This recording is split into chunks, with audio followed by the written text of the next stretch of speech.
Hey, what up, guys? I'm actually pretty excited to bring y'all this review here. Just because I was expecting total trash with this film, and it is trash, but it's a really fun, entertaining trash movie, and that is Escape from the Insane Asylum, put out by Massacre Video, and and this is a shot-on-video film, and it's from Massacre Video, so I was kind of expecting just not good stuff, and this was 90 minutes, and usually these shot-on-video films are like 70 minutes, 75 minutes. So it's pretty rare you see one that's like a full length film. So I was kind of like, oh man.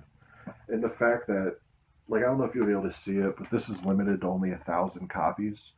And this came out like 2.5 years ago. So I was like, ooh, if that many copies didn't sell, like, it must not be that good. But it's one of those things I realized that just nobody knows about it. And I guess nobody decided to blind buy it like I did, but it's definitely worth a pickup, especially because this movie's only like 12 bucks, I think, on Amazon. I think I got this at a Grindhouse Video though for like 12.99, and I'm super proud of this purchase. Like I'm more impressed with this purchase than I am usually with $30 movies or acclaimed movies that I buy. Like I had a super fun time with this.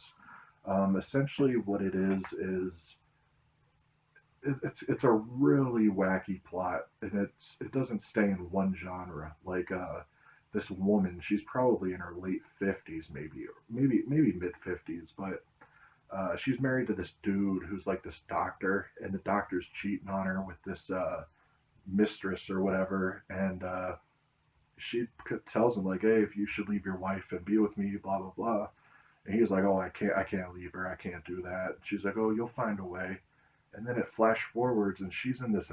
I guess he committed her to this mental hospital, and he's like lying to get her committed to this hospital. And his colleague doctor, they're trying to persuade all these official people and all that she's nuts and she needs to be locked up. That way, the doctor can be with whoever, and they need her money to kind of fund these weird experiments they're doing on these patients to cure. I think they literally say in the film they're curing their mental retardation, and it's called Escape from the Insane Asylum, but they're not really in the insane asylum that much. Like it's probably like the first 15 minutes you meet all these crazy people, and they're like cookie cutter stereotypical crazy people. Like one's carrying around a baby doll, and one's just babbling and all that. And they're like she hires this lawyer, and the lawyer and the doctors are like, oh, the lawyer's asking questions. We got to find another way to commit her because they're gonna find out she's not crazy. And they have this idea of, okay, we're gonna put her in this haunted house, and then she'll be telling all these stuff she's seeing, and we could say she's hallucinating, and then really commit her and do a lobotomy on her, blah blah blah. So they come up with this like far fetched plan, and it's so stupid because there's no reason why they would put her in a haunted house. Like why wouldn't they just put her in her own house? But you're just supposed to let that go. And there's a little subplot too of this one like dude who's been like comatose. He lays in bed all day, like the movie Patrick, just like all like stoic and stuff in bed. And then out of nowhere, he wakes up and like slits this one guard dude's throat, and then he ends up escaping. So he's like stalking the woman that escaped from the insane asylum, and then there's a bunch of these kids at this house too because the daughter's at the house. It's a really weird, convoluted plot. So it becomes like this escapee killer dude stalking these kids and stuff. And then you're dealing with the middle-aged woman that's dealing with her husband who's trying to commit her.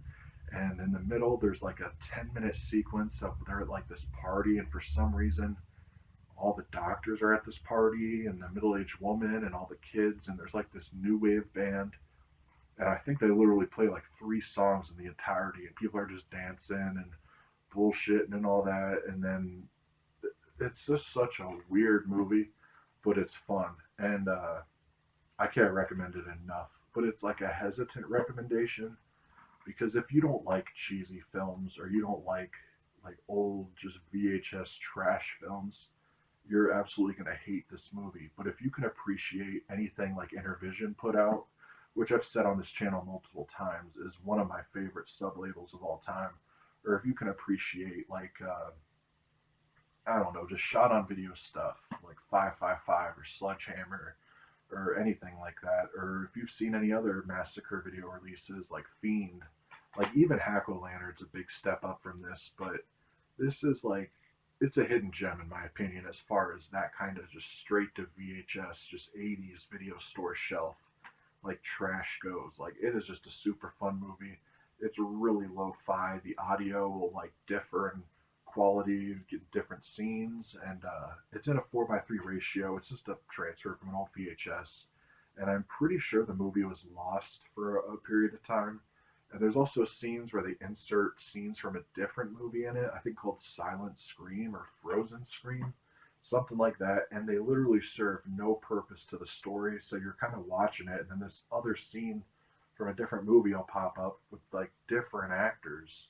And you're just kind of like, what the hell was the purpose of that? So it's like one of those kind of movies. And yeah, the special features, you get the alternate cut, which is 5 minutes longer, called Night of Terror, and stills gallery and trailers for other massacre video titles. And it's just an awesome movie. And you do get a reverse cover as you do with all of Massacre Video's titles. Well, not their Blu-rays, but as far as their DVDs go, and it's pretty much the same cover, with just how the old VHS of it looked without the Massacre Video logo. So yeah, I'm super glad I purchased this, and I already collect most of Massacre Video stuff, but this kind of urged me to pick up all their other straight to DVD releases. Like they have one called Venus Flytrap that's kind of like a Last House on Massacre Street or whatever kind of ripoff that's shot on video that I want to pick up. And what was another? City in Panic, aka the AIDS murders. So there's a lot of these just VHS straight to video shit that I want to pick up. And I have one on my shelf that I'll review next week called Spine, which I'm actually excited for. But yeah, thanks for watching, guys. Peace.